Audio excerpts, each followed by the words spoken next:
ગટરમાં પડેલા બાળકની 15 કલાકથી ભાળ નથી મળી રહી। 15 કલાકથી ફાયર વિભાગની શોધખોળ ચાલુ છે।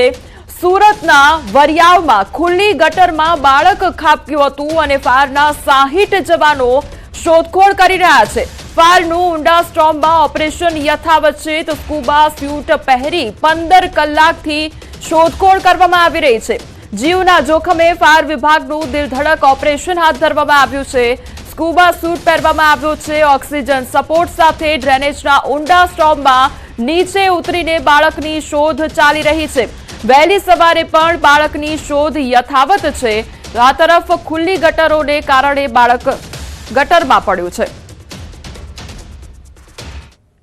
સ્માર્ટ સિટી સુરતની આ ઘટનાએ લોકોના રૂવાટા ઊભા કરી દીધા છે। દ્રશ્ય છે વરિયાવ ગામ વિસ્તારના કે જ્યાં ખુલ્લી ડ્રેનેજમાં એક 2 વર્ષનું બાળક ગરકાવ થઈ ગયું હતું। ઘટનાને 15 કલાક કરતાં વધુ સમય વીતી ગયો છે। ફાયરના 50 કરતાં વધુ જવાનો તેની શોધખોળ કરી રહ્યા છે, પણ 15 કલાકે પણ આ બાળકનો પત્તો લાગ્યો નથી। આ એ ડ્રેનેજ છે કે જ્યાં ગઈકાલે બાળક ખુલ્લી ડ્રેનેજ અને તૂટેલી ડ્રેનેજ હોવાને લઈને બાળકની અંદર ગરકાવ થઈ ગયું હતું અને જોતજોતામાં બાળક ગુમ થઈ ગયાના મેસેજ મળતા ફાયર વિભાગનો સ્ટાફ ઘટના સ્થળે પહોંચ્યો હતો। કહી શકાય છે કે આ એક ડ્રેનેજ નથી, પણ અહીંયાથી મુખ્ય જે ખાડી છે એ ખાડી સુધીની તમામ ડ્રેનેજોમાં ફાયરના અલગ અલગ જવાનો ઉતર્યા છે અને બાળકને હજુ પણ શોધખોળ ચાલી રહી છે। ત્યારે પરિવારમાં આક્રોશ છે, સમગ્ર વિસ્તારમાં આક્રોશ છે। સુરત મહાનગરપાલિકા સ્માર્ટ સિટી અંતર્ગત ડ્રેનેજનું એક નેટવર્ક પાથરી રહી છે, પણ ડ્રેનેજની જે કુંડીઓ મેઇન રોડ પર આવેલી છે તે તૂટી ગયા બાદ તેનું ધ્યાન નથી રાખતું, જેને લઈને આ બાળક કહી શકાય કે કુંડીમાં ગરકાવ થઈ ગયું હતું। જોકે 15 કલાક વીતી ગયા છતાં પણ હજુ પણ બાળકની ભાળ મળી નથી। ત્યારે પોલીસથી લઈ ફાયર વિભાગ અને મહાનગર સુધીનું પ્રશાસન કામે લાગેલું છે। જે પ્રકારના દ્રશ્યો છે, આ જે ખુલ્લી જગ્યા છે કે અહીંયા બુધવારી ભરાઈ છે અને માતા અને પુત્ર 2 વર્ષનો પુત્ર આ બુધવારીમાં આવ્યા હતા અને અહીંથી પસાર થતા બાળક અચાનક આ ડ્રેનેજના જે હોલ છે એમાં ગરકાવ થઈ ગયું હતું। તૂટેલી ડ્રેનેજને લઈને હવે આક્રોશ સાથે ફાયર વિભાગ બાળકની છેલ્લા 15 કલાકથી શોધખોળ કરી રહ્યું છે। રિતેશ પટેલ, ન્યૂઝ 18 ગુજરાતી, સુરત। તો કલાકો વીતી ગયા તેમ છતાં પણ આ માસૂમ બાળકની કોઈ ભાળ નથી। ત્યારે ન્યૂઝ 18 ગુજરાતી દ્વારા સવાલ પૂછવામાં આવી રહ્યા છે કે મોતની ખુલ્લી ગટરો આખરે ક્યાં સુધી ભોગ લેતા રહેશે, તેમજ શું આ બેદરકારી સામે દાખલારૂપ કાર્યવાહી હાથ ધરવામાં આવશે કે કેમ, તેને લઈને પણ સવાલ ઉદ્ભવી રહ્યા છે। સંવાદદાતા કીર્તેશ અમારી સાથે જોડાઈ ગયા છે। કીર્તેશ, માસૂમ બાળક ગટરમાં ખાબક્યું, 15 કલાક વીત્યા તેમ છતાં ભાળ નહીં, ભાળના કોઈ પણ એંધાણ જોવા મળી રહ્યા છે કે કેમ? તો ફરી એકવાર કીર્તેશનો સંપર્ક કરવાનો પ્રયાસ કરીશું। એક બાદ એક સવાલ એ પણ ઉદ્ભવી રહ્યા છે કે આખરે આ ગટરનું ઢાંકણું ખુલ્લું શા માટે રાખવામાં આવ્યું હતું અને અવારનવાર આ પ્રકારની ઘટનાઓ બનતી હોય છે, તેમ છતાં પણ તંત્ર દ્વારા આ અંગે કોઈ પણ વ્યવસ્થા શા માટે નથી કરવામાં આવતી, તેને લઈને સવાલો ઉદ્ભવી રહ્યા છે। ત્યારે ખુલ્લી ગટરો બની અને એ ત્રાસદાયક બની ગઈ છે। શહેરીજનોમાં ભારે રોષ વ્યાપ્યો છે। સુરતના વરિયાવના બનાવ બાદ રોષ વકર્યો છે લોકોમાં, તો મોતની ખુલ્લી ગટરો સામે સ્થાનિકોમાં રોષ ભભૂકી ઉઠ્યો છે।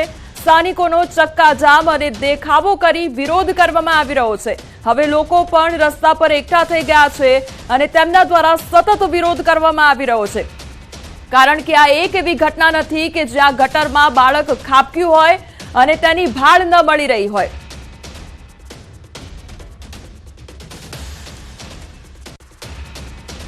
વરિયાવ ખાતે 2 વર્ષના કેદારનું ડ્રેનેજમાં પડ્યા બાદ 15 કલાકથી તેની શોધખોળ ચાલી રહી છે। ફાયર અધિકારી આપણી સાથે છે, આપણે સીધા વાત કરીએ। સાહેબ, સૌપ્રથમ આપનું નામ? મારું નામ SD Dhobi, deputy chief fire officer, Rander zone. અમારી જેવો અમને ગઈકાલે કોલ મળ્યો, અમારા સિનિયર અધિકારીઓ તમામ અને અમારા જે અધિકારીઓ કર્મચારીઓ અહીંયા ઘટના સ્થળે આવેલા અને ત્યારથી લઈને અત્યારે લગભગ 15-16 કલાક થઈ ગયા છે। સતત સર્ચ અને રેસ્ક્યુની કામગીરી ચાલુ છે। અમારા માણસોને ગઈકાલે રાત્રે પણ અને અત્યારે પણ અમે નીચે ટનલમાં ઉતાર્યા, જે કમસે કમ 20 થી 30 ફૂટ ઊંડી છે અને દરેક મેઇન હોલ પર અમારા અધિકારીઓ અને માણસોને ગાઈડલાઇનની મદદથી રાખ્યા છે, જેથી એ લોકો અંદર સર્ચ કરતા જાય છે કોઈ જગ્યાએ બાળકને છે કે બોડી એની મળે છે કે કેમ। આ કઈ રીતના માણસો ઉતરી રહ્યા છે, કારણ કે સેફટીનું બી ધ્યાન રાખવું પડે। અમારા માણસોને અમે અંડર વોટર BA સેટ પહેરાવ્યા છે અને અંડર વોટર કેમેરા પણ સાથે રાખ્યા છે. એના મદદથી સર્ચની કામગીરી કરવામાં આવી રહી છે. અને આ સિવાય જે આ ટનલ જ્યાં પૂરી થાય છે એ ખાડી પાસે પણ અમારી ટીમને એક ઉતારી છે. જો ખાડીમાં પાણીનો ફ્લો વધી જાય અચાનક અને બાળક જો ત્યાં નીકળી ગયું હોય તો અમે ત્યાંથી પણ સર્ચ કરી શકીએ. અને આ સિવાય જે ડ્રેનેજ પમ્પિંગ પર જે પાણીનો ફ્લો જાય છે તો ત્યાં પણ અમારી એક ટીમને ઉતારવામાં આવી છે. સાહેબ કેટલું અઘરું કહી શકાય, કારણ કે 15 કલાક થઈ ગયા છે, માણસો 20 ફૂટ અંદર જઈને તપાસ કરવા છતાં પણ મળતું નથી. એટલે અંદર કામગીરી કેટલી અઘરી છે અત્યારે? અંદર જો અમારા માણસોને અમે અમારા જીવના જોખમે જ કામગીરી કરીએ છીએ. એ લોકો પોતાને છતાં એકબીજાની ગાઈડલાઇનની મદદથી અને સાંકેતિક શબ્દો વાપરીને કામગીરી કરતા. એક મેન હોલ પરથી નીકળે તો ત્યાં અધિકારી અને ફાયર જવાનોની ટીમ હોય છે. બીજા મેન હોલ પર પણ અમારી સિનિયર અધિકારીઓ બધા ઊભા હોય છે.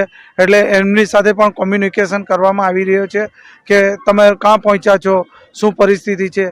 એ રીતના એમને કોમ્યુનિકેશન અને એમને સાંકેતિક સમજાવવામાં આવેલા હોય છે. કોઈ પરિસ્થિતિ અઘરી જણાય તો અમને સંકેત આપે, અમે એમને તાકીદે બહાર કાઢી શકીએ. બિલકુલ BSF સૂટ પહેરીને જવાનો ઉતરી રહ્યા છે. આવા જ હોલ્ડ છે કે અલગ અલગ જ્યાંથી ઘટના સ્થળ છે ને જ્યાં ખાડી પૂરી થાય છે તમામ હોલ્ડ પર તમામ જગ્યા પર ફાયરના જવાનો અને અધિકારીઓ છે. અને ખાસ કરીને જે ખાડી છે ત્યાં આગળ બોટમાં પણ ફાયરના જવાનો તૈનાત છે. એટલે કે બાળકને શોધવા છેલ્લા 15 કલાકથી ફાયરના જવાનો પોતાના જીવના જોખમે BSF સૂટવાળા ડ્રેનેજમાં 20 થી 30 ફૂટ અંદર ઉતરી અને શોધખોળ કરી રહ્યા છે, પણ હજુ સુધી સફળતા મળી નથી. ત્યારે ફાયરના જવાનો સતત બાળક કેદારને શોધવા માટેની મહેનત કરી રહ્યા છે. કીર્તેશ પટેલ, ન્યૂઝ 18 ગુજરાતી, સુરત. તો સુરત શહેરની આ ખૂબ જ ગંભીર ઘટના, વરિયાવ વિસ્તારની આ ઘટના કે જ્યાં ગટરમાં એક માસૂમ બાળક ખાબક્યું છે અને લગભગ 2 વર્ષનું આ બાળક અને તે ગટરમાં ખાબક્યું છે. ત્યારે તેને લઈને સવાલ ઘણા બધા થઈ રહ્યા છે કે આખરે તંત્ર દ્વારા કામગીરી શા માટે ન કરવામાં આવી? આ ગટરનું ઢાંકણું શા માટે ખુલ્લું હતું? તેને બંધ રાખવામાં કેમ ન આવ્યું? અને જો ગટરનું ઢાંકણું ખુલ્લું હતું તો ત્યાં આગળ એ પ્રકારની વ્યવસ્થા કેમ ન કરવામાં આવી